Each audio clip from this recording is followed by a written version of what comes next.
Preseason play, 6 games total, 8 goals, 10 assists, 38 penalty minutes. Sam is joined by his parents, Todd and Christina Bell.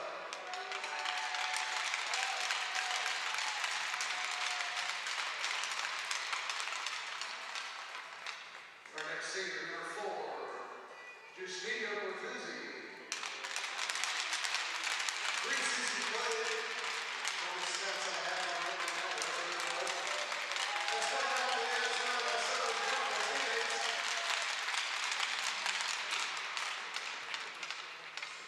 Our next senior, number 13, Ethan Kirk. Preseason play, 64 games, 17 goals, 17 assists, 35 penalty minutes. Ethan is joined by his parents, Rachel and Ken Kirk. Our next senior, number 35, Hayden Hill. First season was 53 games, 8 goals, 8 assists, 28 penalty minutes. Joined by his parents, Demiri and Matthew and Elizabeth Hill. Our final senior this evening, number 33, Jake Jerky. Joined by his father, Larry. 5 seasons, 25 games played, 5 total penalty minutes for a senior. For our goal, that's pretty good. Ladies and gentlemen, your 2023-2024 Skate Youth class.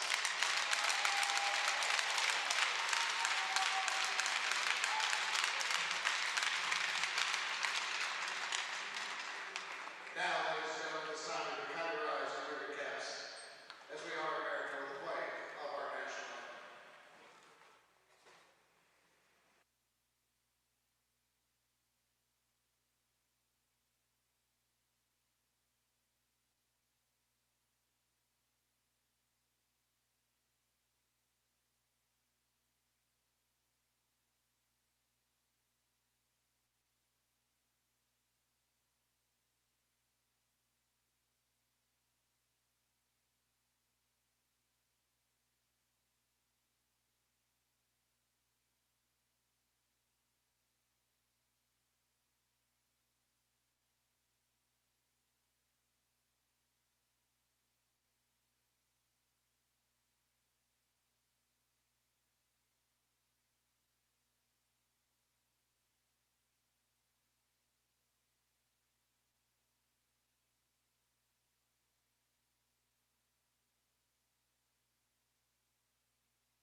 Good evening, ladies and gentlemen, and welcome to the Utah Hockey Broadcast Channel. This is your play-by-play voice, Patrick McGann, alongside my partner, Anita Suchia, and we're live at the Salt Lake City Sports Complex in Salt Lake City, Utah, and we've got a matchup between the University of Utah Skating Utes and the Eastern Washington University Eagles. This will be the second of a 2-game series. Utah victorious last night by a wide margin, and tonight looking to finish off the homestand of the season, the last home game of this season, with a victory. And it would do wonders for their ranking as they're still trying to push their way into the Western Regional Tournament. They're quite a way out. They're quite a ways out of that right now, but you know, if you could stack up the wins these next couple of weeks, you never know what can happen, and there's obviously other teams out there that could fall. So pretty important contest tonight as the Utes host the Eagles.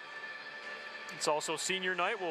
Throughout the broadcast, we'll mention a couple names of the seniors. I believe we have 5 seniors that we honored before the game. Hopefully you got to hear that presentation on our airwaves here. But the last home game for these seniors, and it's obviously a very special moment. And we've got a senior starting lineup, so these seniors are actually sitting and are going to be our starters for the opening puck drop. And with that, we've got a clean sheet of ice here at 4,500 feet. The puck is dropped. We're underway between Utah and Eastern Washington. We'll have a pretty quick whistle as that play is blown offside just 9 seconds into this contest. Yeah, so those seniors for that starting lineup, it's going to be Sam Mudd, Boots Bortoluzzi, Ethan Kurt, and Hayden Hill. And then rounding up the 5 skaters will be Jack Umina. And Jamie Jurczyk getting the start tonight between the pipes Yes. for Sorry, the Skate Jamie. Utes. And he's our 5th senior as the goalie. And before the game, if you were able to hear the presentation, you heard that correctly. He's got 5 penalty minutes. Pretty Yes, proud he of that. does. It seemed like he was proud of that. Kind of unusual for a goalie. That's right. So it's Utah in the Eastern Washington zone. Mudd tries to fire a shot, but it looked like it was poked away off of the stick of Cole Best from Eastern Washington. So Hill will give chase in the near side corner. He's got Mudd there with him. 2 Eagles pressuring there. That's Best and Wells.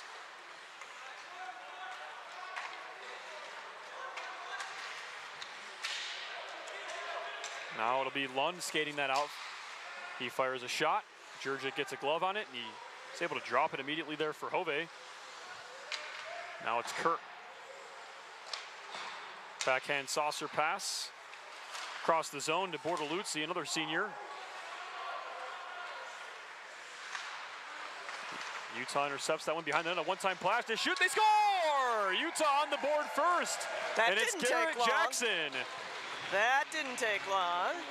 Nice one-timer set up there from right behind the net. And Jackson was waiting there right in front to fire that one home.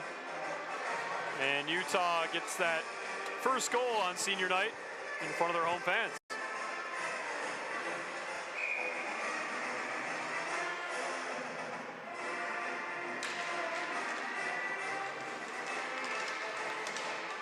So after the faceoff, Utah looks to control. Puck's bouncing around the skates of Smith from Eastern Washington. Eventually, Flood's able to get that puck and backhand it down into the Utah zone. We've got Torrey with the puck now. It's poked away by Smith. There's a shot fired on net. And it's blocked. Another shot. Never makes it to the net, but it gets to the point. And trying to keep that in is Eriks, and Utah is trying very hard to get that puck out. O'Shea will skate it down in the near side corner. He's got Lusk on his back. Utah is able to shift play to the opposite side, and now it'll be Torrey across the red line.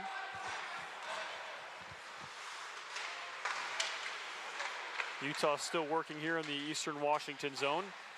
There's Monaco sending it past the middle. They shoot. What a save. Great save there by Brendan Carew, the starting goaltender for Eastern Washington. Yeah, that was a laser. And Carew got it, saved it, stopped the rebound as well. That was a laser beam. Brendan Carew, your starter for Eastern Washington, posting a .908 save percentage with a 4.06 goals against.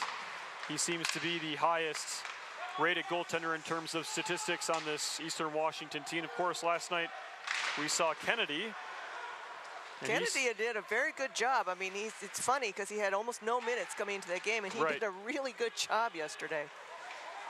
Now the Eagles will skate this one down. It looks like that was Stevenson. It's taken away by Monaco. Trying to find the stick of Olszewski. And eventually that puck does get all the way out. Asola chasing it down for Utah, and his pressure is going to force Carew to cover that up and force a whistle. Going over and introducing himself to the Eastern Washington goalie.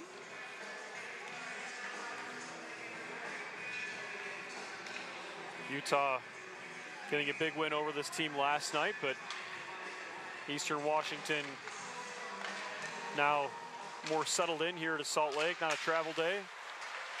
Expect a better effort from them, as now it's Asola across the other side. There's a shot from the stick of Umina, and it just trickles wide. Bortoluzzi in the near side tries to send one to the slot. It's taken away by the stick of Cole Best as Eastern Washington tries to get that puck out. It's kept in by Bortoluzzi.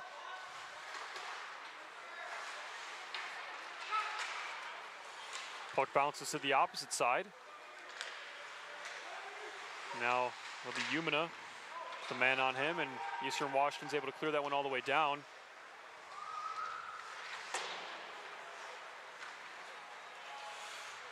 As we go back and forth, now it's Wells for the Eagles. There's a turnover. Kurt got a touch on that puck, and he's going to get possession for the Utes as Fenes tries to send one over to the stick of Mudd. There's some confusion there, but Mudd's able to recover. Sends one towards the slot, it's blocked. Still retrieves that pass, he's still skating with it. Still bouncing around, and looks like Kurt almost had a backhand opportunity there. He almost did. Just a little bit out of his reach. We've got O'Shea to the stick of Kurt. Kurt's able to get that puck in despite heavy pressure from Sean Smith. There's a backhand shot, good save by Carew, and one of his defenders able to get that puck out. And oh my goodness, Lusk lost an edge, he's skating in, he fires a shot, good save. Jurczyk, he can't quite find it. Oh, the quick whistle from the referee. Wow, that was a quick whistle. That puck was still loose. Yeah, you know, it didn't look like Jurczyk actually managed to cover it, but maybe a bit of stroke of good luck for Utah on that one. That's right, yeah, I mean, that was a good chance there for Lusk. He was looking for that rebound, and like I said, maybe a bit of a good fortune for Utah. So the face-off was in the Utah zone there. Eastern Washington controls. Utah takes it away. O'Shea skates behind the net and tries to send a pass to Richards. And it was off the mark. It will go for icing, and we'll do it all over again back on the Utah side of the ice. Next up for this M2 team, they will play in the Wasatch Cup next weekend. That tournament with all the Utah ACHA M2 teams, so Utah State, Utah Valley, Weber State, and of course the University of Utah. And that'll be hosted by Weber State up in Ogden. Not too big of a trip for the local University of Utah fans in the Salt Lake Valley. Should be a fantastic tournament. Yeah, formerly Utah Cup, now Wasatch Cup, have always been such fun contests because it's the state rivalry, right? It's like the Utah States and the Weber States. It's all the Utah teams, UVU, and you know, at one time BYU. And such good high-quality hockey in the state of Utah at the M2 level.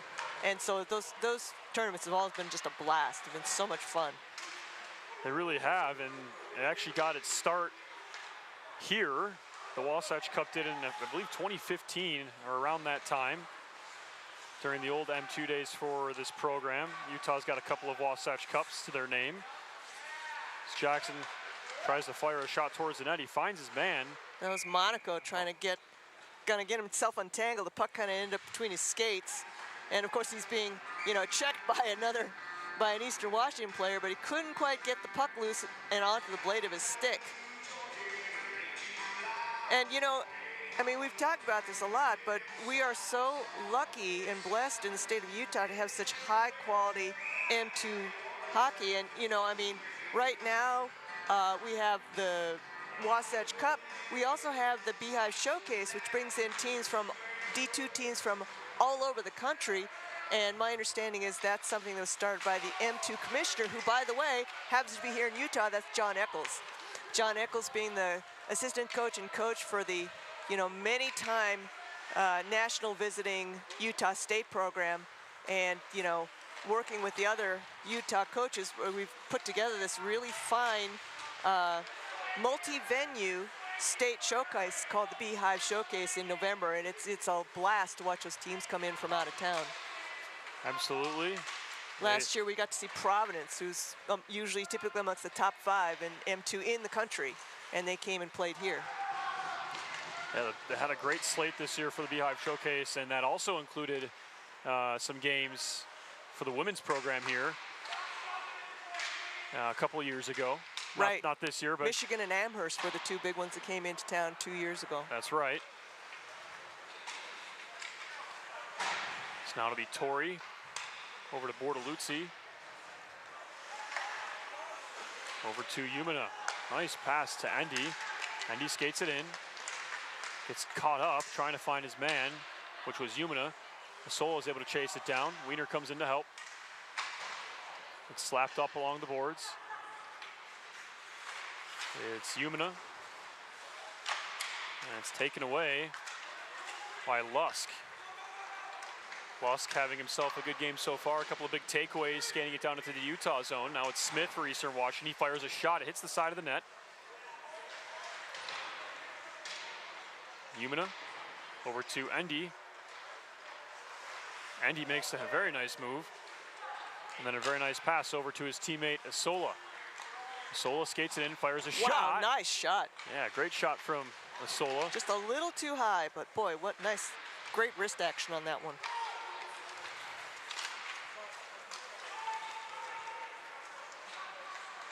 If we had a the Minnesota State hockey tournament, they do the all-hair team. Oh my gosh, yes. I think Asola would qualify if we did one at the Utah hockey program. Got the nice long blonde flowing hair. The locks, flowing locks. I think if we did one here, I think he'd be at the top of the card. That's right, the all-hair team.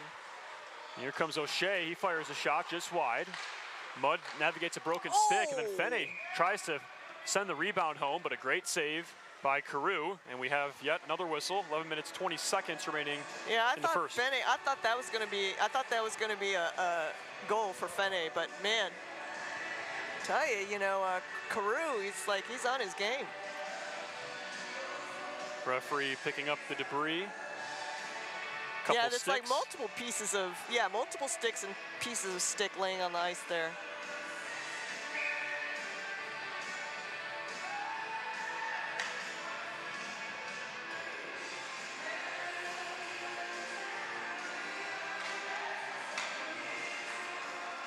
So after the face-off, it'll be the Eagles playing it out. Stevenson sends that in. Blair there for Eastern Washington. He loses it. It was taken away by Utah. Collision at center ice between Mudd and Hofacker. Now here come the Utes. Fene had the right idea to try and send a drop-off pass behind him, but there was an Eagle there caught up in the play. Didn't quite work out. He'll try it again. It's Fene sending a pass that's deflected. O'Shea recovers, dumps it in. He'll get off the ice for a change, and Utah will get two fresh defenders. Pittman off the wall to Kurt. Pittman pinning a man up along the boards, that being Cole Best.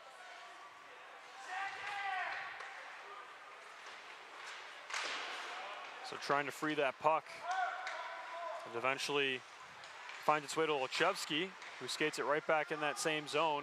Fene's got it. Another scrum shortly ensues, and then eventually it's sent out by the Eagles. Eagles seem to have a little bit more pep in their step. Yeah, they do this evening. Yesterday they got shut out 8-0 against, Utah shut them out 8-0, and they are looking a little more lively this evening. Maybe they came back with a new strategy. Maybe it's, yesterday was travel day. We've talked about travel lakes before. And Utah's not being quite so dominant, I think, in this first early part of the game as they were yesterday, where pretty much it was just, okay, we can see where this one's going. Right, and it's not an easy trip. Ooh, big open ice hit between Olszewski, and it looks like that was Lund. And it's not an easy trip from Spokane all the way here. No, Spokane, unfortunately, is not close to any big airports. You got to drive. I'm pretty sure they're going to have to drive to SeaTac.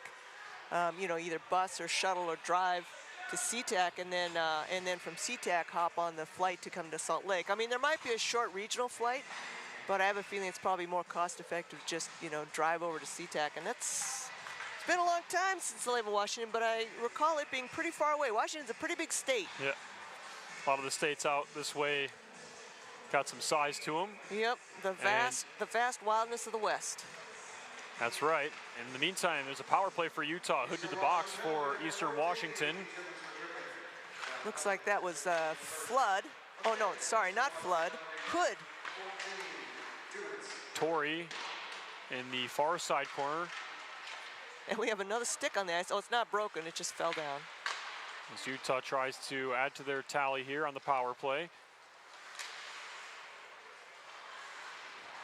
Jackson skates with it by the goal line. One-time pass intended for Torrey, never got to the net. Right idea as Utah still deals here. Umina down low to Torrey. Pass to the point to Wiener. He tries to pass over to Torrey, but it was knocked free by Smith. And now it will be Endy. 1 minute, 5 seconds remaining on this power play for the Utes. Torrey, nice drop-off pass to Endy. Captain Endy with the puck, skating with it at the point. There's a shot. Ooh, pretty one-timer. Oh, a Another rebound. shot and a good save by Carew. Utah is trying to go tic-tac-toe there. They control with 50 seconds remaining. Jackson tries to fire a shot in the slot, but Eastern Washington able to suffocate that immediately. Endy once again at the point. Over to Umina. Pressure there from Earns, it looks like. Eriks, excuse me. Tried to read his nameplate. Probably should look at my roster instead. Nah. And Live dangerously. Eastern Washington's able to clear that all the way down.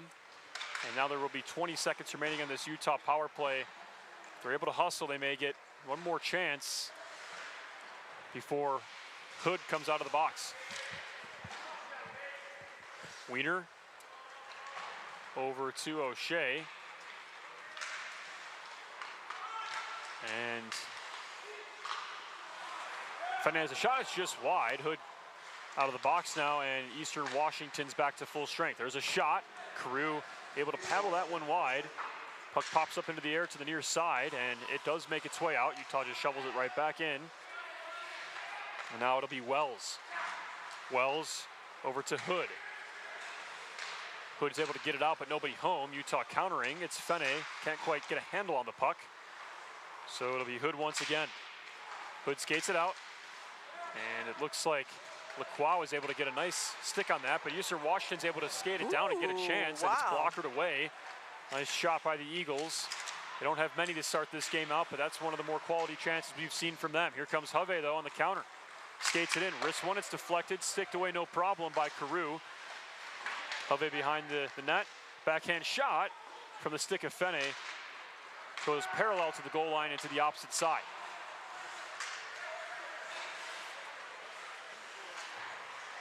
O'Shea to Lacroix, and then over to Pittman. Pittman sends it in, which allows his defenders to get a change.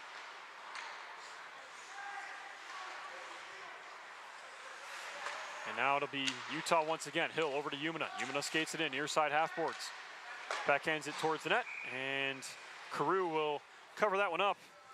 With 6 minutes, 18 seconds remaining in the first period, we have a shot count of 5-1. I believe that's now at least 2 for Eastern Washington after that quality chance. Yeah, and some actually good quality chances by Eastern Washington, which I don't recall being, seeing so many of those last night. Right, It's early in the game, so that's a good sign for Eastern Washington. And now we have something going on. It's not a timeout, right? My goodness, I believe it's a timeout called by Utah. My surprise, of course, for those of you who are hockey people and understand this, is you're allowed 1 timeout per game, and it's barely halfway through the first period. Yeah, that's probably one of the earliest timeout calls I've ever seen. And you don't get to have another one anymore. That's it. So, late in the third period when you kind of want one, it's gone. We kind of saw that actually kind of bite Arizona State on the M1 side last night, because they called a timeout when Utah was storming back.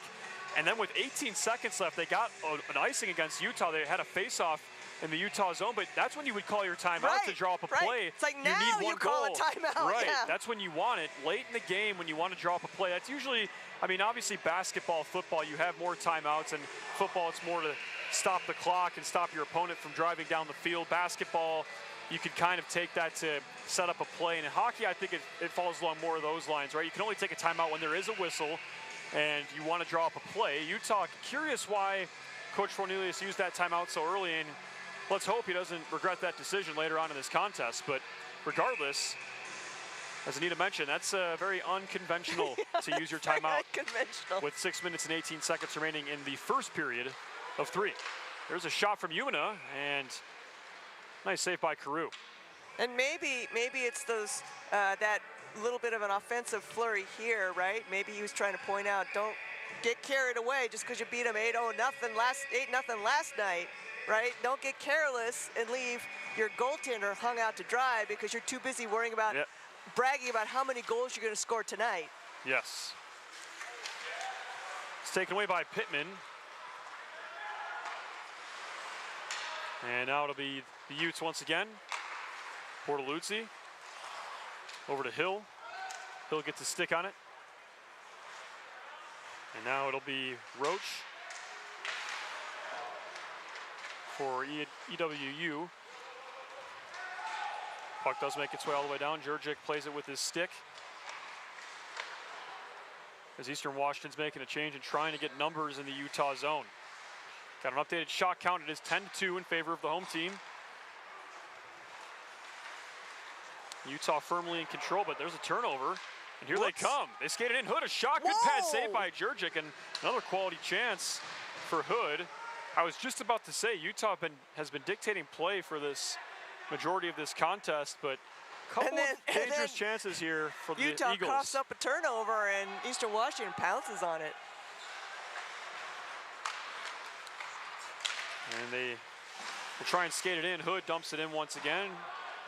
And to clarify, probably should have said this earlier on in the broadcast, Eastern Washington tonight wearing black jerseys as the visiting team, shooting on the goal to the left, and Utah wearing the home whites, shooting on the goal to the right. Of course, last night Eastern Washington sported the red jerseys. Now here comes Fene, skates it in, trying to make a move, and he can't quite get around Eriks, and it'll shut that chance down, but Utah is still trying to establish an attack. Fene across the zone, tried to go for a one-timer intended for the stick of Olszewski. He does get a piece of it, but it just deflects high into the air. Olszewski can't quite keep it in. And Wells is trying to skate with it. Oh my goodness, this is crazy. Here they skated in, they shoot. Oh, what a save by Jurczyk. Is that a breakaway penalty? I don't believe so. I think it was called before that, but Wells lost his stick and was still trying to keep the puck going, and it was a breakaway. It was a breakaway with his feet. Yeah. It was like a soccer breakaway. It was the most amazing thing. He kept the presence of mind to just keep the puck moving forward because he had his teammate to his left. I can't believe he was able to maintain that, and his teammate was actually able to. I think it might have been Smith. He got a great shot on the play. Yeah, he was able to keep kicking the puck forward until Smith could pick it up on his stick and then actually make a shot on goal. Utah is able to clear that out. Specifically, that was Jackson. So not a breakaway goal, but indeed Olszewski goes into the box for 2 minutes. First penalty against the Utes. Therefore, the first power play for the Eagles. And the penalty was hooking. They have a shot. It was deflected, and that's a hooking penalty before that breakaway, so therefore no penalty shot awarded. For a second, my brain thought, if this is a breakaway, does he have to kick it into the goal? Because he lost his stick. Yeah, it wouldn't have counted. Here comes Jackson. He has a nice chance. He shoots. Nice block there from the stick of Hood. He's able to shut that play down for Utah as Jackson had a dangerous chance as he's the goal scorer. So far, the lone goal scorer. Hood fires a shot. Good save by Jurczyk. Ooh, here we go. And Eastern Washington coming alive a little bit. Oh my goodness, and some arm extensions. So a little bit of tangoing there, post-whistle tango dance. I'm sure there's going to be at least two bodies going to be heading to the boxes. Oh man, nobody's going to the box. Yeah, it's interesting. Nope, wow. Nothing there. The officials. I guess they decide they're just going to figure it all worked out evenly.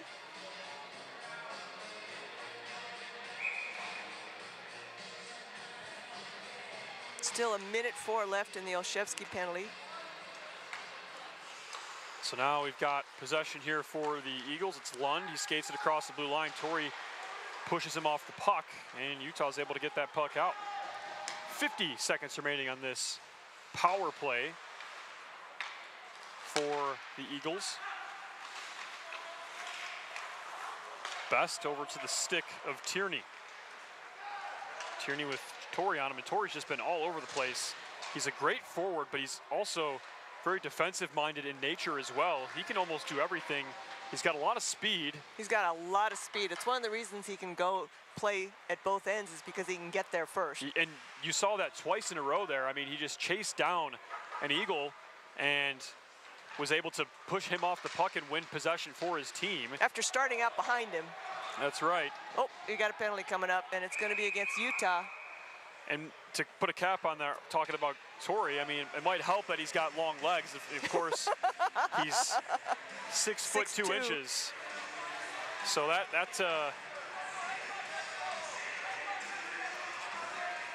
and now O'Shea will go to the box. He's not happy about him and the official talking about it. Oh, they're going to call it elbowings. Yeah, see, I saw a hip check, and I'm sure that's what Donovan is complaining about. It was a hip check. But the official on the ice says there was an elbow involved, and that you can't do. So, 8 seconds left on a Olszewski penalty. Still waiting to see the, there it is. So, say the 2 minutes for O'Shea. 5-on-3 for 8 seconds for Eastern Washington.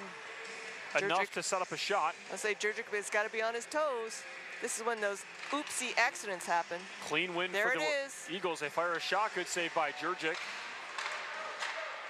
And Olszewski's out of the box. 5-on-4 now for Eastern Washington for the next minute and 50 seconds. They fire a shot from the point. It's loose at the crease, and it's eventually sent all the way down the full length. Eastern Washington getting some power play chances here, and of course the game still within reach for them. It's a 1-goal deficit, looking a lot different than the game last night. Boy, it really is. Eastern Washington really, they must have gotten their beauty sleep or something, because they really look like a different team, a lot more confident today.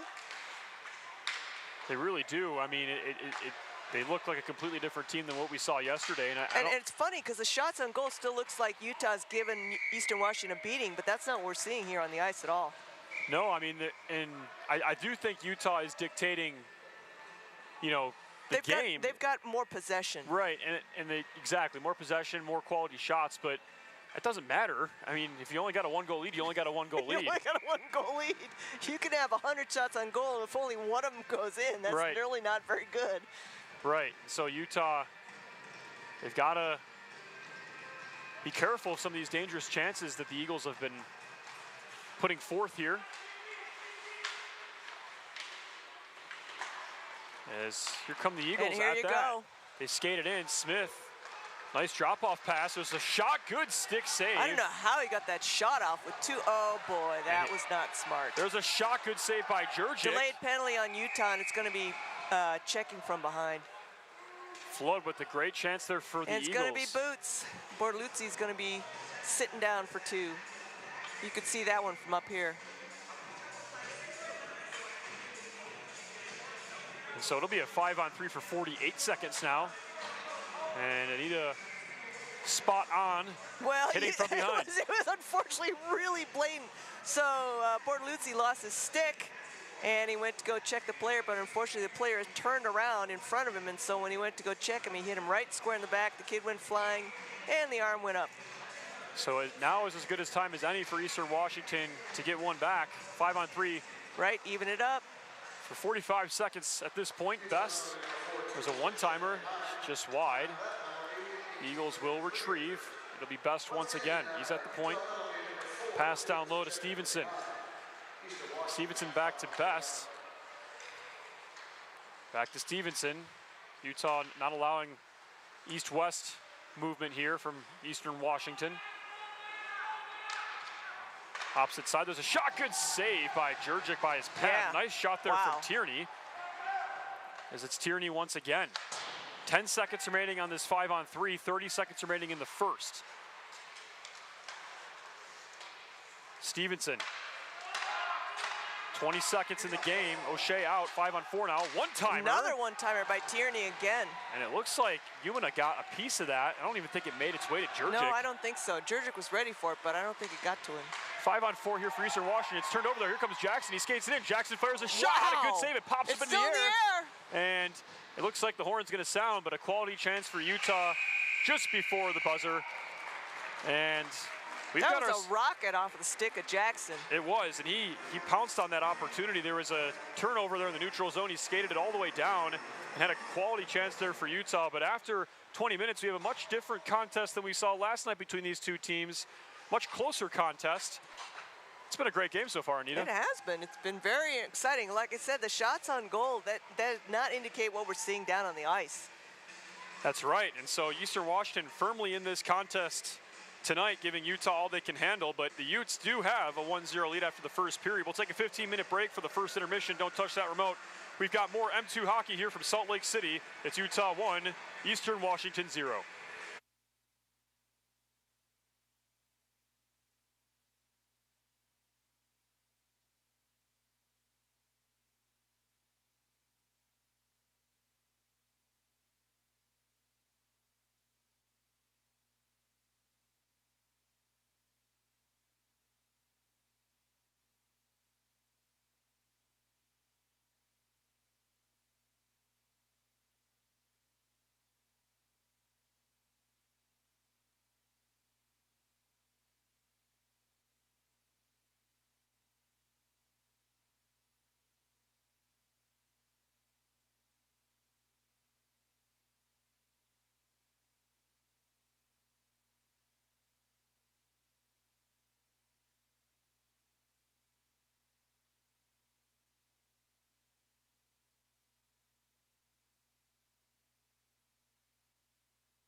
Welcome back to the broadcast, ladies and gentlemen. We're a little bit late here, but we're almost at puck drop. Well, but so the referees.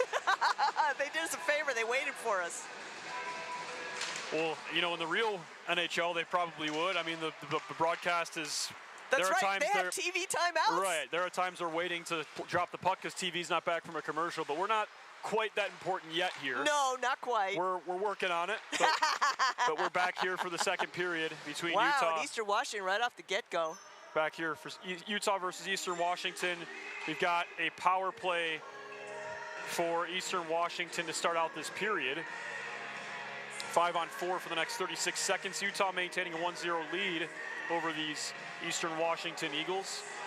And I wanted to point out that at the end of the first period last night, Utah had outshot Eastern Washington 27-8, and now what we're looking at is 13-8 in favor of Utah. It's a completely different game tonight. And I wouldn't say it's Utah not playing their game. I think Nope. Eastern Washington's just playing a They've much just better kind game of tonight. brought their game up a little bit. Yep. They're playing more as their, I guess their ranking shows, and that puck is shot up and out of play, and that faceoff will come out of the zone, unfortunately for Eastern Washington. Right. I mean, Eastern Washington is not ranked that far below Utah, coming right. into this weekend at 33 in the Western region.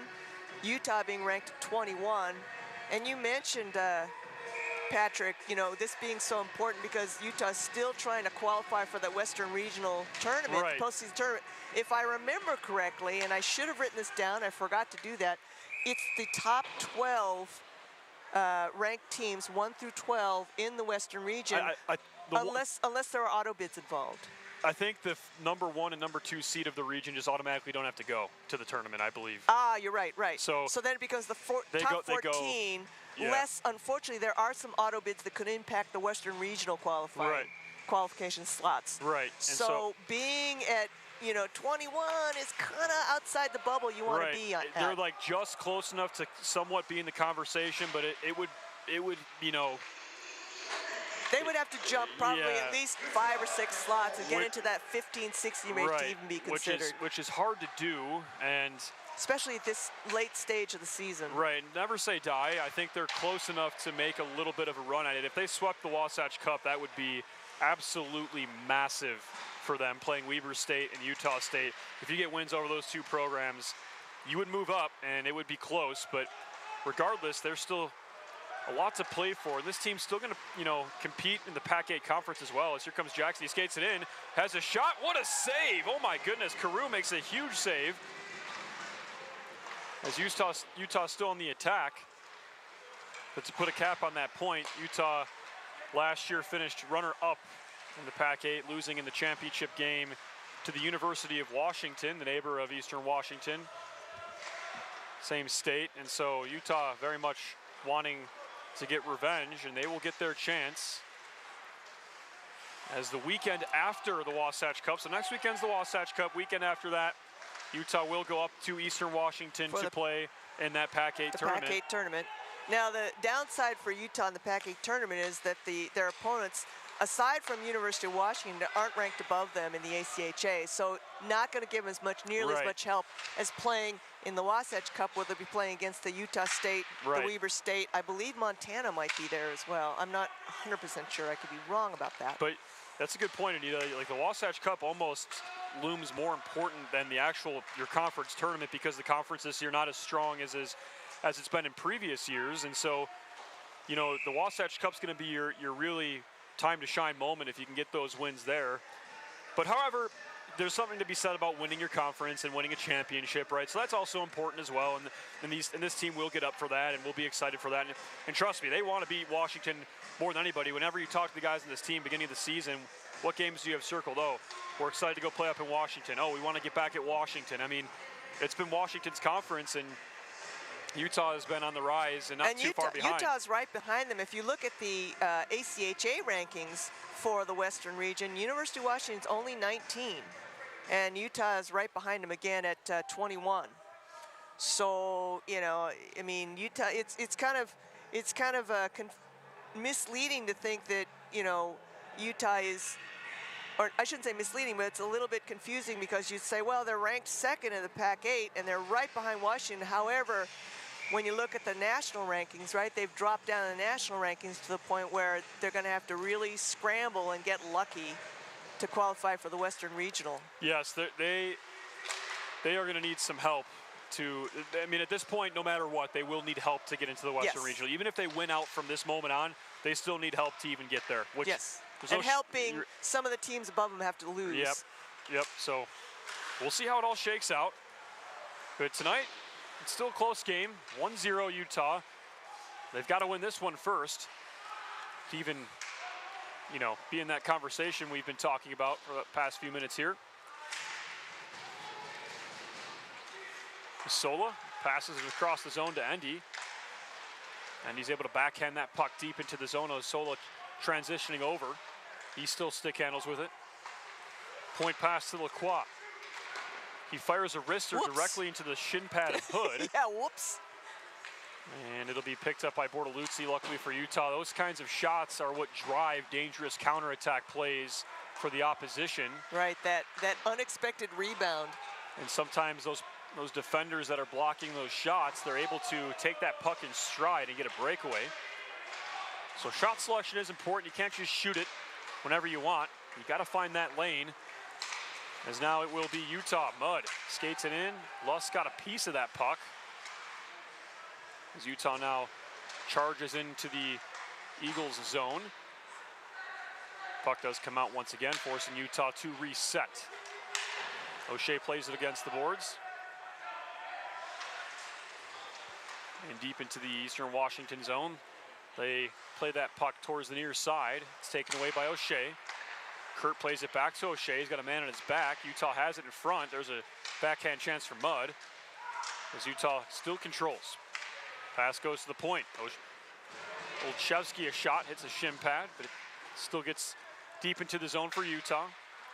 Eventually, it's whacked out by the stick of Smith, forcing Utah to reset, but they just dump it right back in. Puck takes a funny bounce off the Zamboni door. It's bouncing around behind the Eagles' net. Neither team here can really establish themselves. It's just going in and out of the Eastern Washington zone. Yeah, it's just kind of, I don't know, like a little game of like ping pong or something here, or not ping pong, but Pinball. Pinball, yeah, pinball. Umina can't quite keep it in, so it comes out. Utah resets again. Pinball, except the pins keep moving. Yes. It's skated in. Uh-oh. Oh, Utah maybe gets away with a trip there. Yeah, because it looked like he went splat. Looks like Blazkovic went sprawling, but no whistle, no arm. And here they come. They skated in. That was Belair. It's been taken away by Utah. Fene over to O'Shea. Nice move by O'Shea. O'Shea skates it in, shoots. Oh, wow. Looks like it hit the post, but a nice chance from O'Shea. He fires another shot. He scores! If at first you don't succeed, fire away again. O'Shea drives a wrister from the point. It may have been tipped, but as of right now, it looks like O'Shea will get credit for that goal. 14 minutes and 17 seconds into the second, or 14 minutes and 17 seconds left in the second. Utah O'Shea able to get one on the board. Yeah, O'Shea puts on an important, well, much needed motivation goal or inspiration goal, right? Because I think Utah really needs to start building up their lead and not in a cushion, right? Just not let Eastern Washington keep hanging in. And so Utah doubles their lead. And there's been some discussions over on the Utah bench, what looks to be the trainer. Interesting. I wonder what's going on with that. And they've been over there a couple of times. Yeah, maybe one of the officials is got like something in his eye or something. Maybe one of the, it looks like. Oh, he's looking at his fingers. I think maybe he got dinged. Yeah, he's got a Band-Aid on his finger now, it looks like. Tell you, hazardous duty being a on-ice official. Whoops. Oh, mishap there from Utah. Belair was charging in. Lacroix now for Utah. Stevenson chasing for Eastern Washington. Richards over to Pittman. Pittman skates it in. Fires a shot, deflected fires a wide. shot off. Another shot there from the stick of Umina. It's saved, and eventually the puck comes all the way out. And good pressure there from Stevenson will force Jurgic to cover that puck up. And so now Utah with that 2-goal lead, sitting pretty comfortably. Eastern Washington still lacking a quality chance here in the second period for the most part.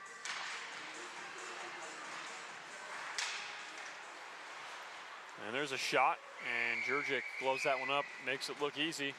Wow, yeah, that one was going across in front of him. That's not easy. It's one thing if it's coming at you, but it's kind of going by you, kind of snatch it out of midair. That was pretty nifty. Jurgic, of course, being one of our graduating seniors who was honored in our preseason ceremony. Let's see, from Glenview, Illinois, your neck of the woods. Yes. And he's going to graduate, it looks like, with a degree in biomedical engineering. He's, I believe it was his father was out here to walk him out onto the ice. So congratulations to Jamie Jurgic. According to my little stat sheet, he's been a Ute for 5 seasons. My understanding is he's played 25 games. Of course, no goals and no assists. He does have a few penalty minutes. Yes, congratulations to Mr. Jurgic. And best wishes for wherever your journey takes you next. Yes. And I'm sure he's going to be putting that hard-earned degree to work. Biomedical engineering is big. No joke. That is big stuff now. Very much in need. He's going to be designing my next hip, perhaps. that very well could be the case. I mentioned to the folks here at Utah Hockey, I had a total hip replacement this summer, so that would be right up his alley. Whoa, a major hit on big O'Shea hit on O'Shea from Lusk. And now that puck will go all the way down, and that will be an icing against Eastern Washington.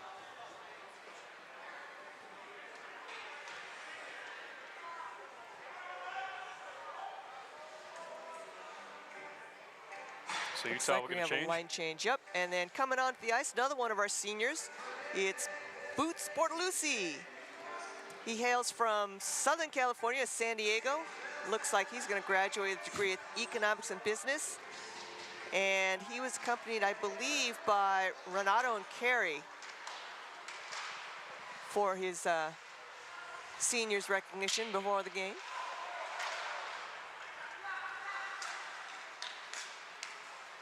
And he lists as his favorite hockey moment, playing on the team for the first time and meeting all these strangers who I now consider my family. Pretty heartwarming senior quote there. Yeah, very much. I've spoken to Justino a couple times. He's a very amenable, sociable young man. O'Shea. Amiable. Not amenable. There goes Anita with all of her big words. Wiener, one-time pass. Oh, what a save by Carew. Point blank. Wow. Bortolucci fires a shot, and another good save by Carew. He put so much on that, I'm surprised he didn't knock Carew back into the goal. And looks like both teams will get a change.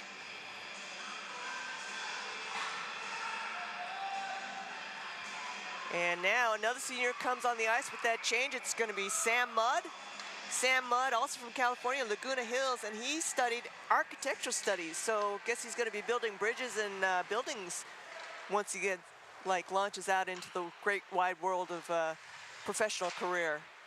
He's played for 3 seasons. He's been with the Utes for a while. He's had 60 games, and according to this stat sheet, 8 goals and 10 assists and 38 penalty minutes. And we've got a penalty. Oh, we have a penalty coming up. Whistle blows pretty quickly. Well, if that's on Sam, then his penalty minutes are going to go from 38 to 40 now.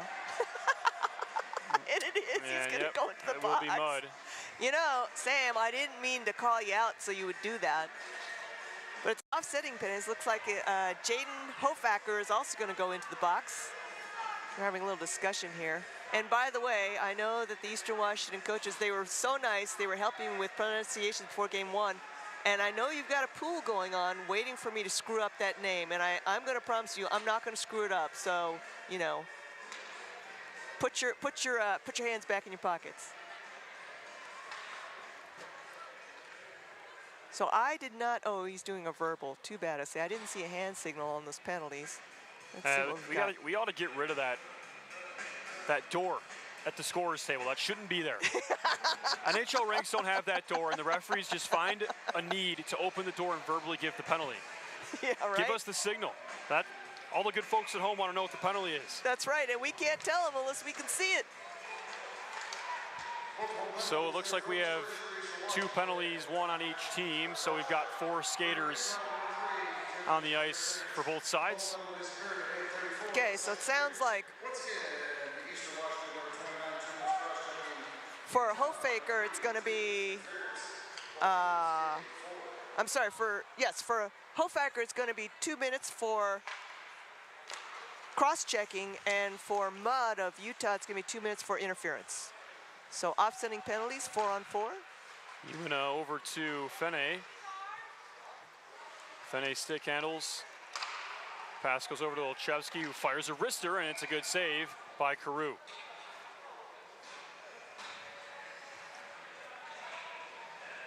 So we'll do it again. Face off in the Eastern Washington zone.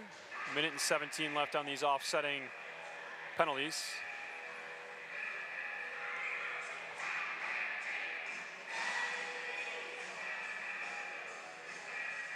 Almost halfway through this contest. A lot closer than last night's game. So Shea has the puck after the face-off. Goes over to Jackson. Jackson over to Lacroix. Lacroix sends one wide of the net. It is blockered away by Carew. Best sends it over to Hood. Hood able to eventually get it out. Utah is able to retrieve. But Best, big hit goodness. from Lacroix on Best, and it looks like Lacroix will be called for a penalty. It will be interference. And I think that's the right call. I think Lacroix did opt to play the body instead of the puck. Although you got to admit, he got his money's worth. He did. He got all of it on that one. He's shaking his head. Yeah, you know, I actually agree with you, Patrick. I think that he deserved that penalty. But I'll tell you what, man, he got his money's worth. Nice to see him dressed tonight. For some reason, he didn't dress last night. And he's a fun, dynamic player to watch. So we've got a face-off win for Eastern Washington, 4-on-3 power play for them, 45 seconds. Well, I'll tell you, man, that's a lot of ice to cover with only 3 skaters. There's a shot, and puck does deflect up and out of play.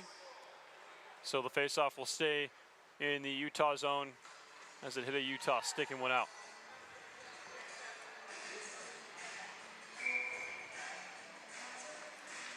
Ten minutes and 3 seconds remaining in the second. Not many chances on these offsetting penalties for either team. Yeah, it looks like they're kind of also just kind of playing it safe, not wanting to make a mistake. So Eastern Washington dealing now. Skating with the point is Wells. Wells over to Lusk. Lusk waiting, head fake, fires a wrister. Good save by Jurczyk through traffic. Yeah, especially because Flood was deliberately trying to screen him. Good puck movement here from Eastern Washington, as good as we've seen this weekend from them. Yeah. They move it around. So. Nice play there by Torrey to break it up. Nice play, Torrey. Flood coming in to help, and now it'll be a 5-on-4 power play for the next 1:09 for Eastern Washington. So Utah's trying to get that puck out, and Torrey's able to force his man Hood out of the zone. Hood, yeah, Torrey is all over him. taking a long shift, Look he's at skating him go. it in, and he'll slap it to the other side. There'll be a Ute there. Oh, Specifically, come on, that's got to be a penalty, right? You and bet. we've got a penalty behind the play, and oh my goodness, we've got a little bit of a scrum going on between 2 players. Eastern Washington player and a Utah player. Yeah. It might be Torrey down there. Yeah, no, it's Torrey. Yeah, it was Torrey. The Eastern Washington player kind of grabbed him and just kind of shoved his head and shoulders down and just kind of dragged him down onto the ice.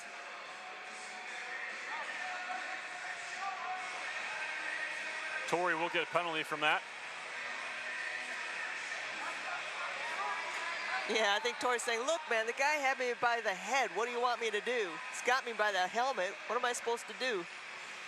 But nonetheless, he's going to go into the box, and the other person will be Mr. Isaac Hood. Hood, not his first time spending time in these penalty boxes. No, he spent a little time in the box this weekend. These doors are getting a lot of work out today in this game, in both penalty boxes.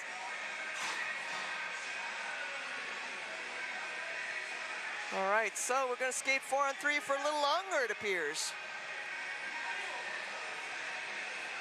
Yeah, we'll see what this all shakes out to be. Might just be offsetting penalties with no impact on skaters on the ice. Looks like they might get 5-minute penalties. We'll find out for sure pretty soon, but we'll skate 5 on 4. Yeah, looks like I'm going to stick with roughing 2 minutes for both. I just managed to pull my live stats up. So, roughing for both. There's a shot. Good save by Jurgic. Lusk sending it towards the net. Wanted Smith to get a piece of it. He was unable to do so, however. Oh, a one-timer intended for the stick of Lusk. Good defense from Utah to force that pass across the zone. And they will clear that puck 200 feet and burn some time on this kill. 15 seconds remaining. Flood skates it in. Fires a shot. Good save by Jurgic. Puck pops up into the air. As Lacroix comes out of the box. There's a shot from the point. Good save by Jurgic. Richards over to Umina. And Hayden Hill comes on. There's a shot. Oh, what a good save by Jurgic, as Sean Smith had a lot of time and space to get that shot off. Puck deflects over Jurgic's way. Yeah, Jurgic's got it. And he'll save it. In the meantime, Hayden Hill joins the team on the ice. Hayden Hill being our Salt Lake City senior, Salt Lake native. Looks like he took a major in 2 very interesting disciplines, computer science and French. So if you need your Windows French operating system worked on, he can do that for you. Looks like he actually had, I'm not sure if they were parents. He had 3 of his family members here. It was Demarie, Elizabeth, and Matthew accompanying him during the pre-game ceremony. And what he remembers most is playing and fighting against USC last season. Yeah, some of those games where you get the brawls are the most memorable ones. Right. Oh, I can imagine those are fun games to play in. And Utah's going to be called for a high stick here. Unlucky play for the Utes, as it looks like Braxton Porter was trying to play the puck as it popped up into the air. Lifted his blade up a little too and high. And it hit a player for Eastern Washington. Wow. And so it'll be a high stick against Utah. They can't quite seem to stay out of the box. They can't seem to keep 5 people on the ice. Just not happening today. So back to the power play for Eastern Washington. 2 minutes. They can't be too pleased at the result of their power play. They haven't scored, and they've had multiple chances. Haven't been able to convert. And we've got a face-off win from Utah. Wow, what Wells an able to athletic keep play it in, by Wells. and it's sent to the near side corner. O'Shea skates with it, flips it up into the air. Wells grabs it, and now it'll be Flood. Tierney over to Smith. Smith, nice drop-off pass to Lusk. It is onside, very close to being off. And now that puck will find its way out. Being pursued by Ethan Kurt, our 5th senior on the ice this evening. Ethan Kurt also being from San Diego, California. And he's another chatty, fun young man to talk to. I've had a couple of conversations with him on the bus rides to northern Utah. He is graduating with a degree in environmental science and sustainability. Turnover, here comes Kurt. He's got some space, and fires a shot. Good save by Carew. And environmental science sustainability being another timely major I do some marketing for high-tech companies, and boy, I tell you, man, that's all the talk right now is environmental sustainability, reducing e-waste, that kind of thing. So good luck to Ethan in his future, in the next steps in his journey. Now it will be Eastern Washington skating with that. That's Roach. Roach skates in. It's poked away by Umina. Eastern Washington just tries to slap it in, and Utah gets a hold of it. And 25 seconds remain on that power play for the Eagles, as Utah now skates with it in the Eastern Washington zone. Wiener will skate with it all the way out to burn some time on this kill. Utah will dump it in, and that will just about do it. Another unsuccessful power play for Eastern Washington. They've certainly had their opportunities to get back in this game, but yeah, Utah holding strong. I think they just don't have the skill level to be able to pull it off. You know, it's like Utah is good enough that they can defend shorthanded, and Eastern Washington just needs that one extra, you know, high-scoring player to help them in those power play situations. Andy tried to go for a wraparound on the other side of the ice, meanwhile, and now it's in the Utah zone. We got speed on the ice now. It's Hove, he skates it in, fires a wrister, it's deflected wide. Lund, first man there for Eastern Washington, but Hove is able to get his stick in there. Get some possession for the Utes. Sola had a chance at the doorstep, but he was muscled off the puck there by Trenton Wells. Mr. All-Hair team. There's a shot, good save on the doorstep by the pad of Carew as we now approach under 5 minutes in this second period. There's a shot. Yeah, that's going to be a penalty. Hits the side of the net. Asola following up his rebound, has a shot, and it's tipped up and out of play.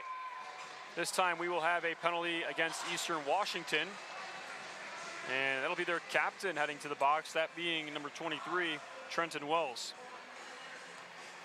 A lot of local, or at least in-state talent here for this Eastern Washington team. All Washington. Yeah, all Washington. A couple California players and one Utah player and Colorado player. And a Woods Cross player. And one of the goalies, Keaton Morrison, who we haven't seen yet. But I'm looking at, look at that. Tacoma, Snohomish, Puyallup, Auburn, Spokane, Colbert, Federal Way.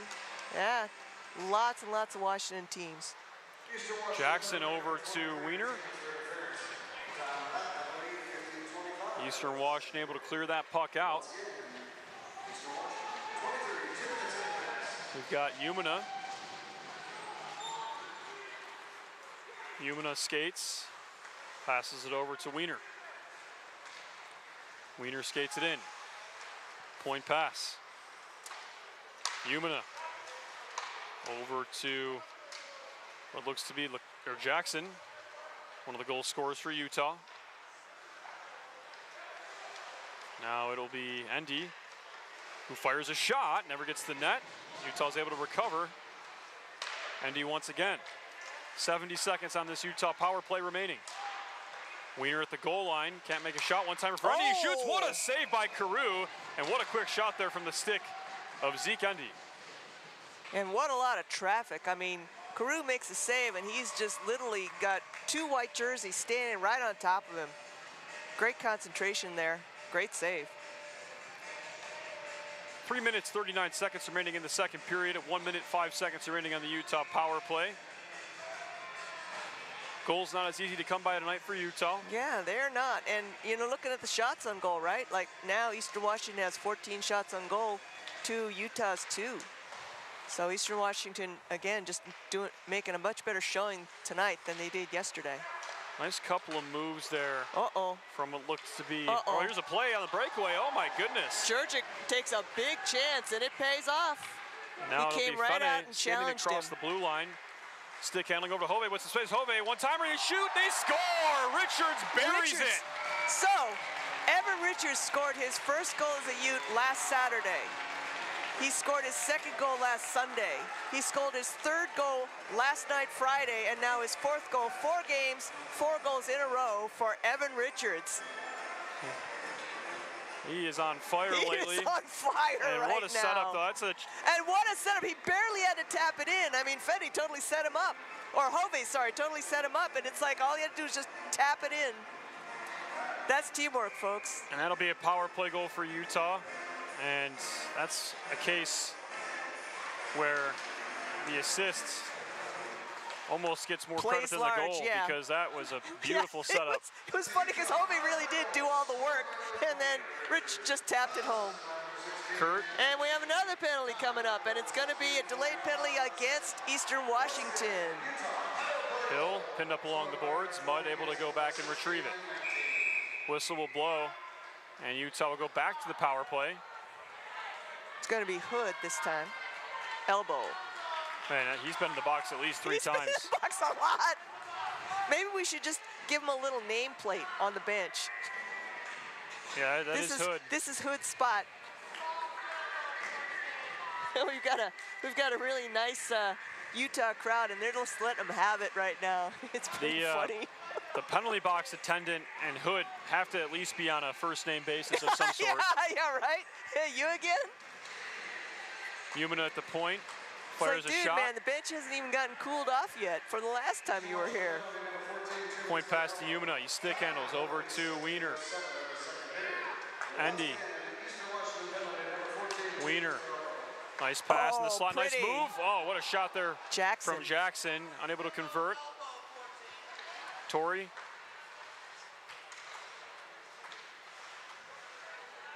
Now it's Endy at the point. Over to Umina. Leaves it for Endy. And he can't quite Oh. find Umina. And now Eastern Washington's going to try and get a chance here. Specifically, Wow, that great was speed Lund. to come and now back it'll be by Wiener. Jackson. He skates it across the blue line. Got some space. He fires a shot just high. Files the rebound. There's a shot. Oh my Paddled away by goodness. Carew. Wow. And the puck will eventually roll out of the zone. And now it'll be Endy. And you mentioned it, Carew's a very athletic goalie. He's very athletic. He's really quick on his feet. I feel like he sometimes maybe is out of position, but boy, he makes up for it really in a hurry by being so athletic.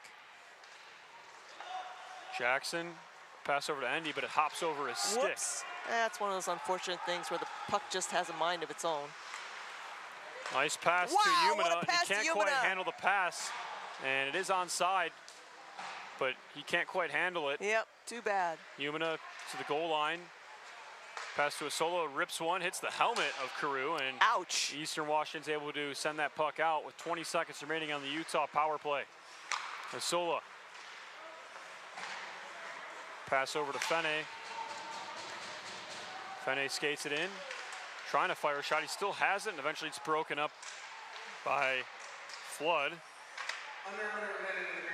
And we've got a whistle. And face-off will come out of the zone. And meanwhile, Hood's penalty looks like it's expired, so he's going to head off to the bench. They're still, fans are still letting him have it. His own coach even laughing at him, letting him have it. I saw a moment there between one of the Eastern Washington coaches and Hood. And Hood just like kind of gives him a shoulder shrug. Yeah. Well, and Eastern Washington's kind of interesting. They don't have listed a head coach. They have 4 coaches.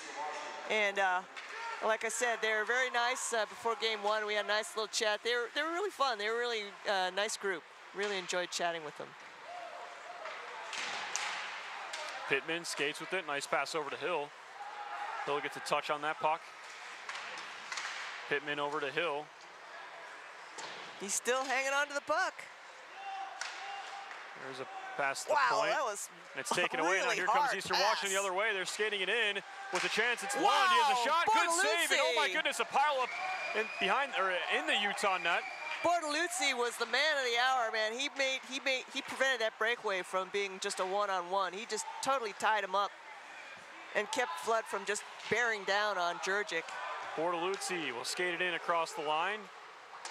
Has a shot, it's just wide, and the horn will sound. And after 40 minutes of play, Utah adds a couple more goals. Oh, Jurgic's not happy about 3-0. getting crashed into. He's letting the line official know it. And he got slammed into pretty hard. I mean, he's lucky he didn't smack the back of his head or himself on that back supporting bar. So with that, we'll take a break for about 15 minutes here for the second intermission. We've got the final 20 minutes of play coming from Salt Lake City between Utah and Eastern Washington.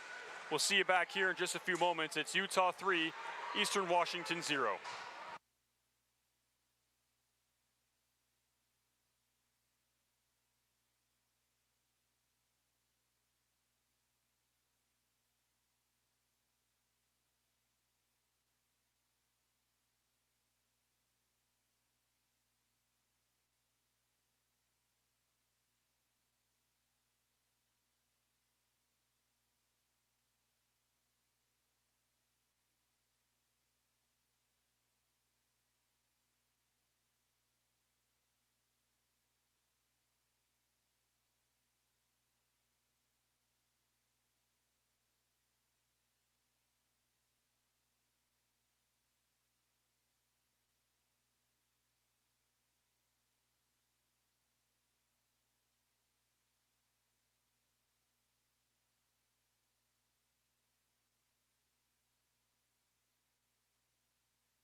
Welcome back to the broadcast, ladies and gentlemen. This is Patrick McGann alongside Anita Tsuchiya. We're getting ready for the final frame of this contest between Eastern Washington and Utah, where Utah leads 3-0 in their final home game of the regular season. And they're going to look to finish this off with a victory and continue to stay hot. They've been winning many games recently. I believe if they win tonight, it'd be 7 of their last 8 are victories. That is correct. They came into the weekend in the last 7 games having 6 wins, only having 1 loss against USC. That was down in Southern California earlier in January, and they've been on a hot streak ever since. So actually, that'll be 9. 9. It'll be 8 wins out of 9. Yes, because they picked up the win last night. Yep. Eastern Washington, is doing a much better job tonight than they did yesterday. I feel confident, I think as you do, that Washington's still gonna, Utah's still gonna win this one, but it's not gonna be a, 8-0 pasting, unless something really weird happens in this 3rd period. Torrey will go to the box. There's a penalty, and it'll be a roughing penalty against him. Well, it happened really fast. That was the fastest roughing penalty I've ever seen, because I didn't even see what happened. I didn't see it either, but regardless, there will be a penalty against And his name's Utah. not Hood. I was also laughing because during the intermission, that cheering section of students that was like really giving Hood a hard time have moved down into the stands. They're now sitting right behind the penalty box. So Hood's gonna have a little welcoming committee the next time he commits a penalty. And so Eastern Washington once again to the power play. Obviously no goals tonight for them on the power play, as they have no goals on the board. But they've had plenty of chances on the power play. Yes, they've had a lot of chances. Let me see if I can look up. I'm hoping they maybe posted their power play percentage in the pregame stats here. And nope, looks like we're out of luck. Oh, no, here it is. Yeah, so this is a historical thing for them. Coming into this weekend prior to Friday, they had a 36.17% power play success. So that means out of 47 power plays, they've only managed to score in 17. That's really not very good.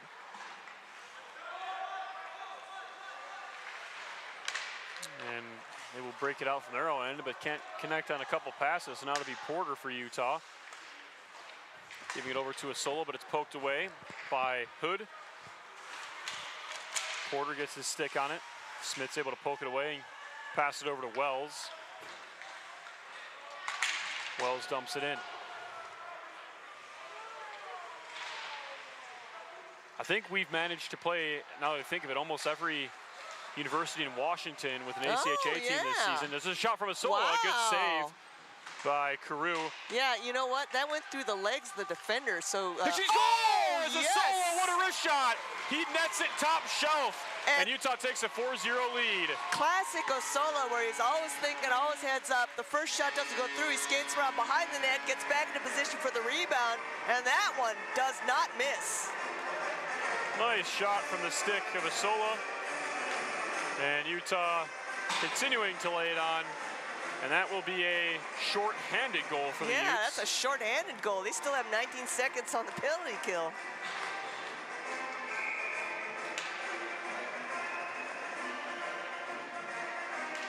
And the puck will be dropped, and Utah will win the draw back into their own zone. And Eastern Washington really just cannot get anything going on these power plays. And you could probably credit some of that to Utah. There's a shot, it's deflected wide. And now Utah is back to full strength. But as I was saying, Utah's played Western Washington this year, University of Washington, Washington State, and now Eastern Washington. I think they've covered all the corners of the state now. Yeah, east, west. North, Yeah. definitely north. Western Washington's up there in Bellingham, right up near the border. Here comes Fenna, he fires a shot, good save by Carew. I believe, yeah, they took a trip to... I think the only thing that's missing is there's no ACH team down near like the southern border, like Vancouver, Washington or something. right there on the Oregon-Washington border. That's a lot of travel, though. I mean, That we is, are in the western Washington region. is a very big state. It's very far. Yeah, travel Northwest is not distance, close travel here from distances are Salt Lake very City. far. Now it'll be Eastern Washington. They send it all the way out.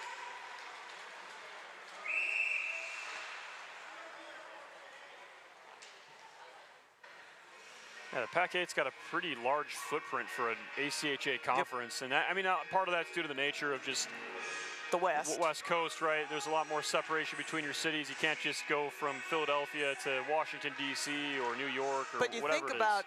Bellingham is the northernmost border of the continental United States. It's right there butt up against Canada. USC is down in Southern California, right? Which is Right. not quite San Diego. It's not quite far at the as far as the Mexican border, but that's a really long ways away. Right, a lot of north-south there. Yep. There's a shot from Richards deflected wide. And then you have Salt Lake City, which is pretty far east relative to everybody else. I think we're the furthest east, right, in the Pac-8, if I remember correctly. Now it's Hill, skates it in. But for an ACHA conference, that's massive footprint. I mean, Yep. these are plane trips. They're not bus trips as they would be in the Midwest or the East Coast. I take it back. UC San Diego is in the Pac-8, so it is. It spans from the Canadian, almost the Canadian border, to almost down to the Mexican border. That is a huge footprint. And you may say like the Pac-12 exists, but that's NCAA Division I. They can, flying isn't really a problem for those sports. They have big budgets. Yeah. They get Pac-12 money. They Right. get money from the conference. And that's not the case for conferences in the ACHA. So pretty massive footprint. A lot of Washington schools in that conference. I believe there's no more Oregon schools in that conference. A lot of Nope, Oregon's California. left, yep. And then Utah. So I think it's California, Utah, and Washington. Is that the only states in this conference? Correct, because there's no Oregon and there's no Nevada in the Pac-8. Right. So yeah. And also no Idaho in the Pac-8. So it's kind of this weird big triangle where Utah's on the eastern point of the triangle, San Diego's on the southern point, Yep. and Bellingham is up on the So basically the on the entire northern West point. Coast. Yeah, yeah, right, pretty much. Yeah. Pretty much.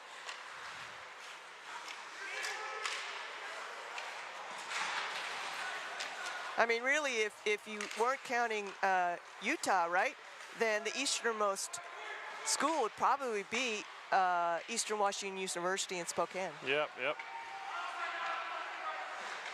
But yeah, it's Yeah, no, I mean, that is a huge footprint, especially for, like, again, the M2, like Division II, right? I think where you're talking about it's got to smaller be the programs. biggest footprint in the entire ACHA for any Might be, conference yeah, might between be. all women's divisions and all men's divisions. Could be.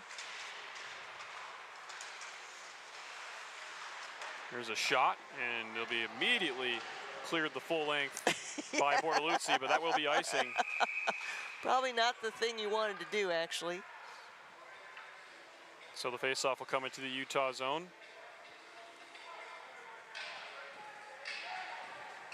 Yeah, quite a different footprint for the M2 team than the WWCHL and even the WCHL. The WCHL and WWCHL have a very similar footprint. It's the four corner schools and a couple schools in the plains there, Oklahoma. Well, the advantage that WCHL has is that the commissioners divided them into an Eastern Division and Western Division, so you don't have to go too far west if you're an Eastern Division or too far east and play, you know, an equal amount of games. You get a little bit of a break on the number of away games you have to make to go all the way to the eastern side of the conference or all the way to the western side of the conference. So you kind of divided it in half that way to help save on some of the travel. But the M2 team, the M1 team really, and the W1 team really rarely make trips to California. That will change, at least for the M1 team. They will have to go down to San Diego now, but I mean, it's mostly schools south and east of us, and maybe slightly right, because west. the second M1 team is another Arizona team. It's the Northern Arizona. Right. And that might be the closest team. Maybe the the Arizona Colorado, teams? or maybe Colorado schools are a little bit closer, but they're not in our division of that conference. But might be the closest team to us in that Western Division for M1. And so for the women's one, right, when they do travel, they're traveling at, like a long distance when they're making a big long trip, like say to the Midwest or to the East Coast, they're going all the way out of the conference. Right, and the M1 team does that too. They try to both kind of go out east once in the fall. As now Sola skates it in. Oh, trying for a one-timer to Mudd, and Mudd will knock that goal off its moorings. But there's the luxury of the M1 team and the W1 team traveling together to Arizona State, and then probably in the future Arizona, they're adding a women's program down there. That's right. Will probably be very strong considering the way they've built their men's program. And I would agree. That's an interesting school. I know we talked about it on a previous broadcast. They've got a rich hockey history at University of Arizona. They've had a club team there for quite some time, at least 30 years. Oh, I didn't realize it was that long. Wow. And that's not super common for ACHA. Well, that's not super common for the West. Right. 30 years is, 30 years, people weren't talking about hockey in the West. Right. 30 years ago. There's a clearance attempt by Lacroix, but it'll hit the shin pad of Lund, which will kick it into the Utah zone.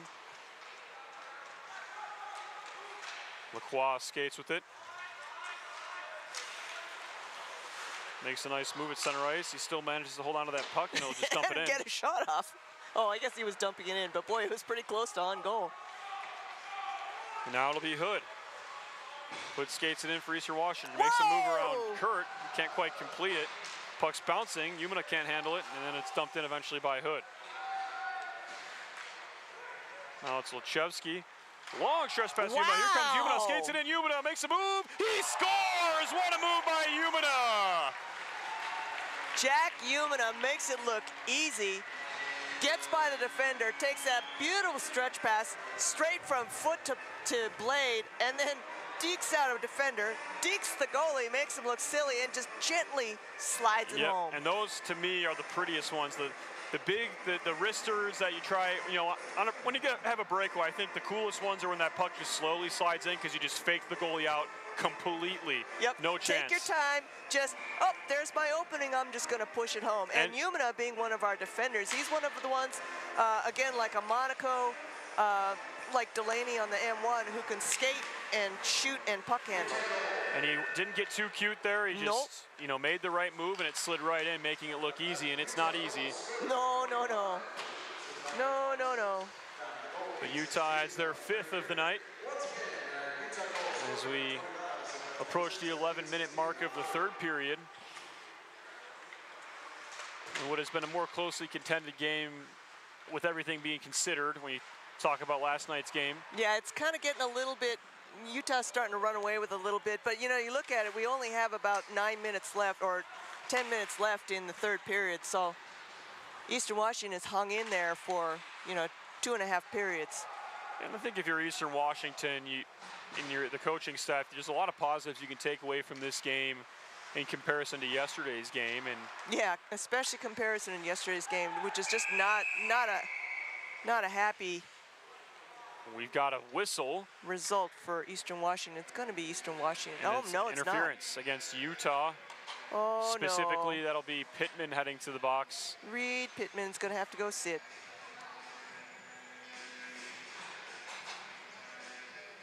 Interference.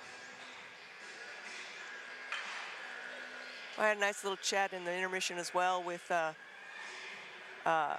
Reed's mom and Jamie's dad. That was a lot of fun. Kind of fun because I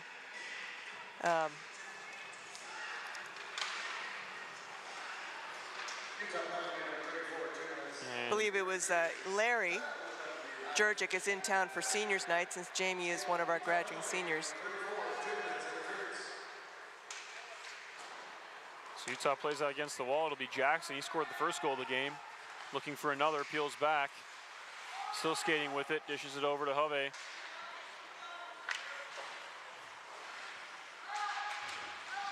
And go ahead. Hovey in the scrum along the boards. He's triple teamed.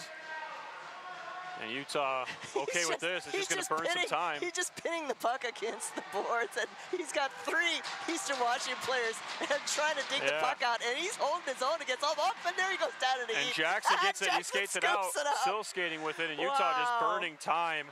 And then their bench was getting pretty loud. Yeah, that was pretty funny. Ovi's like, nope, I'm just going to stand here. Unless you guys can move me off the puck, I'm just going to stand here. Very rare cases you can freeze the puck in those circumstances. I actually saw one yesterday in the women's game, and I said the same thing. Wow, they actually called a frozen puck because the puck didn't move. They let it go for a long time because man, yeah. It's pretty hard to have the pucks, stay in one spot for that long. Yep. But that was actually a really heads-up play by Hovey to burn some time. I mean, that's very smart, and that's why you can hear his teammates cheering him on, because it's not easy. He's muscling his way, and he's got 3 guys all poking at him. Yep. He's getting hit, and he's getting pushed up against the boards, and his team's cheered him on because he's burning a lot of time. And now there's only 20 seconds remaining on this power play for Eastern Washington, which really has been an extremely poor performance tonight on their power play. They've gotten a lot of power plays. I couldn't tell you how many, probably upwards of 5, and nothing going on that. Yeah, nothing coming of it. Let me see if I can count those up for you. And Pittman's out of the box, and we've got a huge hit. That will be a penalty against Eastern Washington. Here we go. Oh, boy. Here we go. Oh, my goodness. Yeah, there was a dirty hit there. Penalty. There will be many penalties, and we will probably it will take a long time to sort this out. Just when you thought this game was going to wind down peacefully and you get to go home. Nope. We'll probably be here for a little bit longer than we would have been because there are going to be plenty of penalties.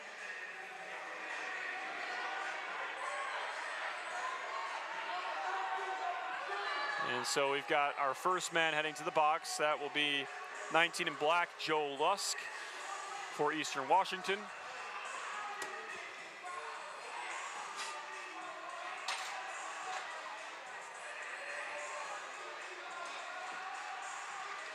Still getting this all sorted out. That looks like Benjamin Wiener. He doesn't look too happy. Yeah, he was the brunt. Torrey, actually. Is it Torrey? Oh, it's Torrey. He got the brunt of that hit. But he must have retaliated.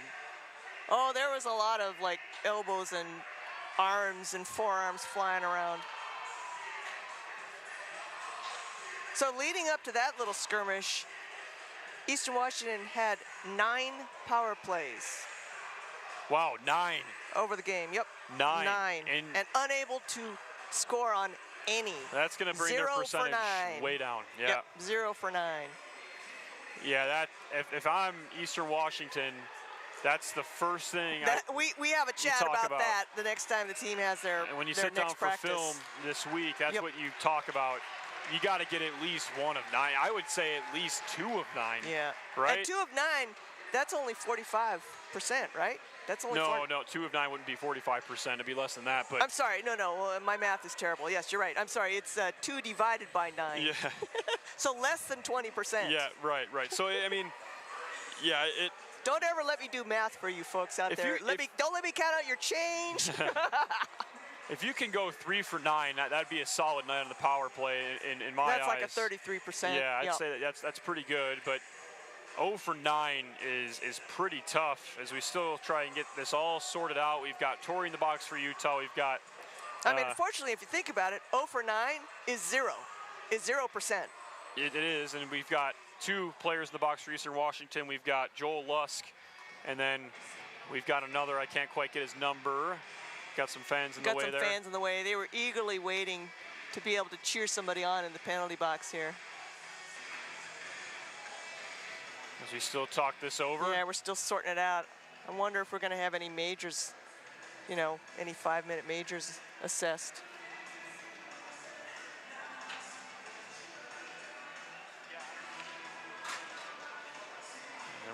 Official explaining to the 2 captains. And it looks like Lusk is done. He's tossed from the game. And the Utah fans happy about that one. Waving him off. Bye-bye. So there's a 5-minute penalty against Eastern Washington. There was a pretty dangerous hit along the boards on Torrey. So yeah, I'd looked down and I heard the hit, and I heard you say, "Wow, that was a dangerous hit." Looks like the other man is Smith. Yeah. And He's going to stay, I think. I think he gets to stay. And then we have Torrey. Looks like Torrey's okay. For a while, he was kind of holding his side. I was a little nervous about, you know, him taking that hit. I was a little nervous when he skated over and he's holding his side, but he looks like he's okay. Yeah, he's having we the have training another staff. one. So we have another one serving that. Laughlin is going to serve yeah. the penalty, the 5-minute And penalty. Poor guy, he gets the short straw. He gets to sit in the box to serve the penalty.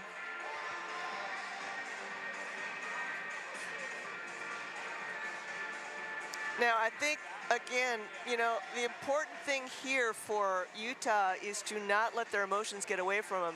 That's the one thing that we always kind of watch out for on the men's too, because these are younger, less experienced players, typically emotionally not quite as mature and more likely to get caught up in the emotion of things. So I think really key here to see that they can keep their cool and just point to the scoreboard and not lose their tempers. Endy over to Umina. Utah on the power play for the next 5 minutes here. And of course, as a 5-minute major, Utah has an all-you-can-eat situation where they can score as many goals as they can in 5 minutes because the penalty will not expire until time runs out. Umina will skate with it there for Utah, drops it off for Endy. And here comes Endy, skates it in. Drops it off for Jackson. Jackson over to Endy. One of the things that's really exciting about this team is how young they are. We're only losing 5 seniors, and they're kind of spread out. It's not like we're losing a whole defensive line or all our goalies, and so, you know, great future in the next couple of years for this team, for this M2 team. And we talked about that last night too. Nice conversation about the future of this team. So many young players, so many young and talented players who you can tell just over the course of this season are finally kind of finding their confidence, finding their rhythm, and really starting to bloom. It's going to be really fun to see what happens next year. Yes, absolutely. Wiener now looked like he was going to maybe attempt the Michigan. Yeah, a little wraparound. Jackson, there's a shot, and it's a Blocker. save by the blocker of Carew. Point pass to Jackson. Jackson over to Richards. Back to Jackson, who rips a shot. Good save by Carew.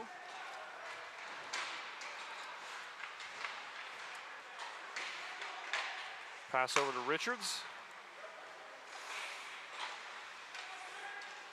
Richards stick handles on the near side.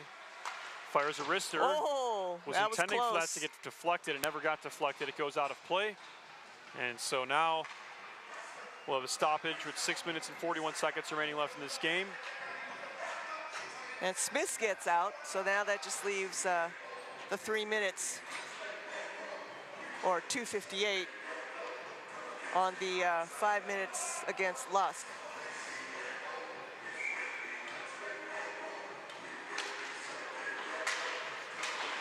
And so O'Shea stick handles with it at the point. Pass over to Richards. Saucer pass to the opposite side of the zone to Asola. O'Shea heard Richards tapping his stick and tried to get it to him, but couldn't react quite quick enough. Asola, nice pass over to Richards. Sneaky little pass. And he couldn't quite handle it. And now it'll find its way out of the zone. O'Shea. Stick handles at the line. Brings it in. Another shot, saved by Carew. Stick save. Hove. Over to Fene. Hove skates it in, makes a move at the line. Woo! And there's a couple of bodies Big flying in scramble. front, and puck will eventually be covered up. Yeah, they made Carew work for that one. There was a big scramble there in the crease.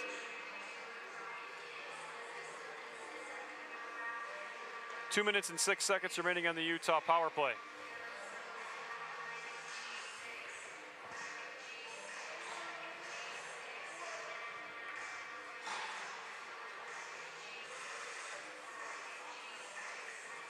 I think Utah realizes that really they need clock management is more important than trying to get a goal or 2 goals on this penalty. And I don't really see them pressing super hard just to try and get a goal. Right.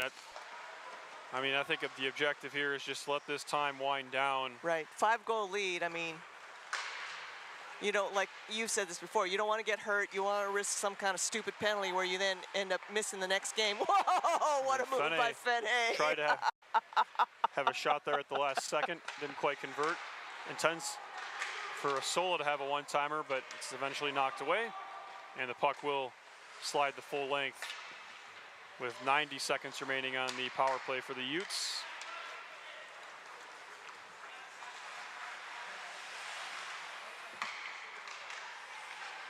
Richards one-timer, and it's actually a pad save, I believe, by Carew. I think he did. I think he got a piece of it. That's why he ended up going up high on the glass. Richards at the point, stick handles, fires a wrister, and it's sticked away by Carew. Fene skates with it, tries for a one-timer to Pittman, couldn't quite get it to him. It eventually does find its way into the hands of the goaltender Carew. Kind of had to dive through traffic to jump on that puck.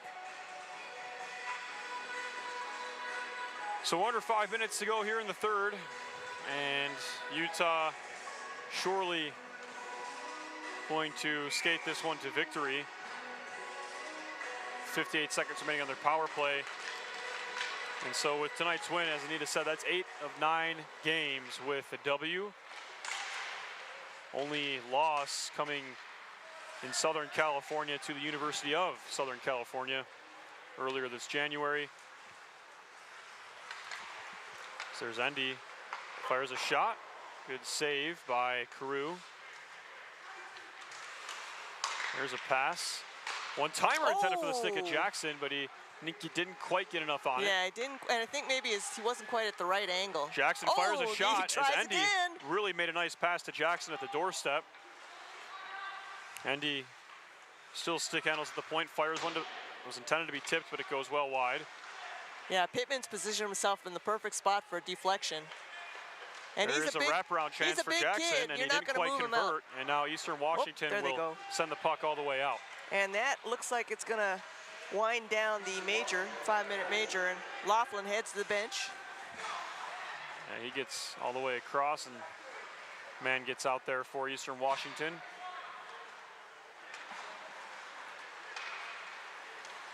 Now it'll be Wiener skating with it across the blue line. Makes a nice move. Still, he shoots, and what a save. The rebound's loose, and eventually, he can't quite cover it up, and then now it'll be covered up by Carew.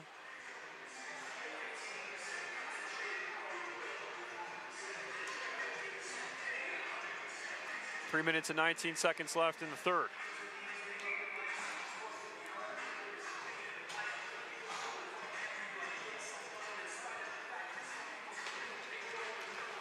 So we get a face-off win from Eastern Washington. Lund dumps it in.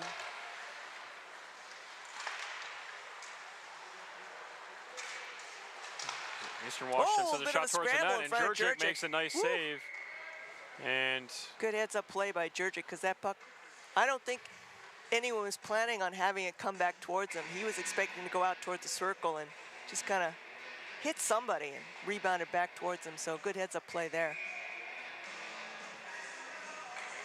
A rare face-off in the Utah zone, by the way.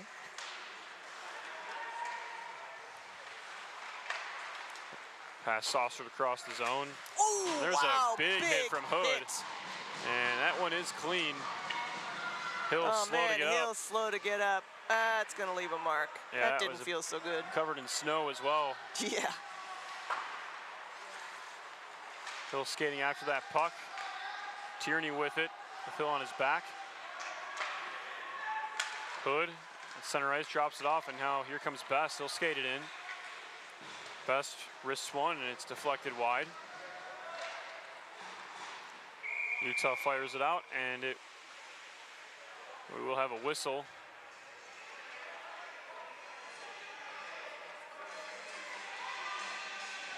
Oh. What's going on? There's a whistle. I'm not sure what the whistle was for. I'm not sure what the whistle was for. They gave this signal. But that's too much. That's not too many men. No, that's not too many men. What is that? Yeah, that's the circle goes the other way. I honestly don't know. I don't see anybody going in the box. The only thing I can think of is, you know, my brain unfortunately is going traveling. I don't know. I don't know what that was. So I was trying to look up like penalties here because I was trying to keep up with all the penalties we've got. So we approach the 2-minute mark. It's Bortoluzzi. Sends it over to Jackson. And the seniors surely going home happy tonight. Yeah, nice present for senior night. They get to go home with a win, their final home game. As Jackson skates in, trying for a one-time pass for Porter, Oh man, and he's trying Carew to is get able to to make Porter. a nice save I'll tell and you, cover man, it up. this last part of this third period, they're really making Carew work hard. Once again, no flash photography in the building. Oh, did somebody take a flash photo? I didn't even see it. Interesting. Yeah, please, folks, please don't use flash photography inside. It can be really dangerous if it goes in somebody's eyes. You know, you can't see for a minute, and it's a fast-moving game. That's how accidents can happen. And, you know, we don't want to have that kind of thing. So face-off in the Eastern Washington zone, they win it.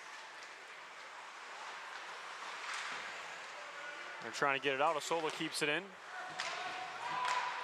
And eventually Eastern Washington successful in getting that puck out. 90 seconds remaining here in regulation time.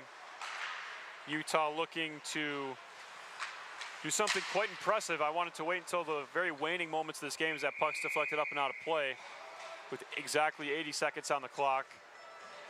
But they're looking to keep Eastern Washington completely scoreless on their road trip. Oh, wow. Yeah, that's not something to brag home about. For Utah, it'd be absolutely Well, fantastic. and you know what's kind of interesting, and I'm looking back to last week when they played Washington State. They beat Washington State 0-7, so that means they would have 3 games where they scored 20 goals to nothing against 3 teams over 3 games. That's pretty good. Great stretch for Utah. They've got, Yeah. I mean, they've got to bring it home now. And it's got to feel good for Jamie Jurczyk because I'm pretty sure he was the goalie for all 3 games. That does wonders for your save percentage. Nice way to close out your career as a Ute. Yeah, congratulations to him. With 50 seconds remaining, but and then for Eastern Washington, that is really tough to go on a road trip and not score a single goal. So here comes Endy, he skates it in with some space. Endy brings it in, he shoots, good save by Carew. I'll tell you, Carew is the reason that Eastern Washington isn't facing double digits right now. But good for the M2 team. They are the lone team in the program to skate their way to a victory tonight. Unfortunately, 2 losses at the hands of Arizona State for the women's team and the M1 team. But the M2 Utes are going to skate their way to a W. And the only one to have the sweep for the weekend. That's right. Earning a sweep are the M2 Utes. Just want to give one last thank you and shout out to the seniors on this team. Your contributions have been felt at this program, especially at this brand new started M2 program, and you will be missed. Best of luck to those 5 seniors in their future endeavors, and they always have a home here at the Utah Hockey family. As that clock continues to wind down, and we'll make it official. Utah skating their way to a 5-0 victory against Eastern Washington, and they shut out the Eagles back-to-back nights. Look at the Utah bench, swarms Jurczyk, because I think, you know, they must have been figuring out this as well. He has held opposing teams scoreless for 3 games. So that gives him 3 shutout wins in the last 3 games of the regular season. Congratulations. Yes, congratulations to Jurczyk, one of those seniors. Unbelievable performance. He's earned it, and that is not easy to do. I don't think there are professionals that can even have 3 clean sheets in a row, let alone 2. And my goodness, he's got a lot to be proud of, and so do the rest of these seniors, and so does the rest of this team. They've got an uphill battle to qualify for the Western Regional Tournament, but they've got the Wasatch Cup next week. If you're local, you can go up to Ogden and catch all that action. It'll be well worth your time. Very, very competitive tournament. And then after that, you've got the Pac-8 Championships, and then who knows, you've got Western Regionals after that. Yeah, fingers crossed, maybe we'll be heading up to Logan for that, for Western Regionals. as both teams shake hands. But that's the last telecast we have this season for the M2 team. So if you're an M2 supporter only and don't watch our broadcasts on the other side for W1 and M1, we just want to say thank you so much for tuning in all season long. It's been an absolute pleasure to bring all the viewers M2 hockey here from Salt Lake City for the University of Utah. If you've got a son playing on this team or you're just a fan, we look forward to seeing you on these broadcasts next year with the M2 squad. And hopefully you'll be able to follow them as they play in the next couple of weekends through the Wasatch Cup and the Pac-8 championships. There's still a lot to play for. Utah's going to contend for that Pac-8 championship, so we're hoping that they can bring it home this year after the second place finish last year. But as the players salute the fans watching here at the ice and those of you at home, we want to thank you so much for watching this broadcast. That's all the time we have left on these airwaves as Utah skates to the locker room. For everybody behind the scenes, the cameramen, camerawoman, our producers, for Anita Suchia, for myself, Patrick McGann, signing off from Salt Lake City, Utah. Thank you so much for watching this broadcast. It's the M2 Utes victorious over Eastern Washington by a score of 5-0. Thanks once again, ladies and gentlemen. Have a great rest of your weekend. Have a great rest of your night.